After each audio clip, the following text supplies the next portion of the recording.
Hello everyone, welcome back to my channel. আজকে আমি তোমাদের সাথে শেয়ার করছি আমাদের এখানে খুবই জনপ্রিয় একটি মেলা, যার নাম 12 ভূতের মেলা। এই মন্দিরে নারায়ণের 12টি অবতারের পূজা করা হয়, তাই জন্য এই মেলাটির নামও 12 ভূতের মেলা হয়ে গেছে। পৌষ সংক্রান্তির দিন থেকে আমাদের এখানে পুজো শুরু হয় এবং মেলাও সেদিন থেকেই শুরু হয়। আর পৌষ সংক্রান্তির দিন যে পুজোটা হয় সেটি মূলত বুড়ি মার পুজো, অর্থাৎ বনদেবীর পুজো। এই পুজোটি কিন্তু খুবই প্রসিদ্ধ। এই পুজোর আরও একটি ইউনিক জিনিস হলো, এই পুজোতে ফল ফুলের সাথে দেবীকে কিন্তু হাঁসের ডিমও অর্পণ করা হয়।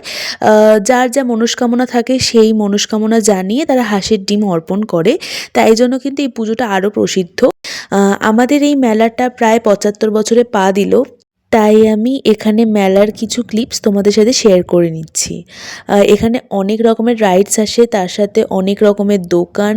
আর তোমরা যদি কেউ এই মেলাটির লোকেশন জানতে চাও, তাহলে এটা হচ্ছে বাঘাযতীন বিজয়শ্রী মন্দিরের পাশে যুবসংঘ মাঠে এই মেলাটি হচ্ছে। যারা আশেপাশে থেকে দেখবে তারা হয়তো চেনো, আর যারা দূর থেকে চিনবে তারাও চলে আসতে পারো। তোমাদের ভিডিওটা কেমন লাগলো সেটা কমেন্ট করে বলো। ভালো লাগলে লাইক, কমেন্ট, শেয়ার আর একটা সাবস্ক্রাইব করো। বাই।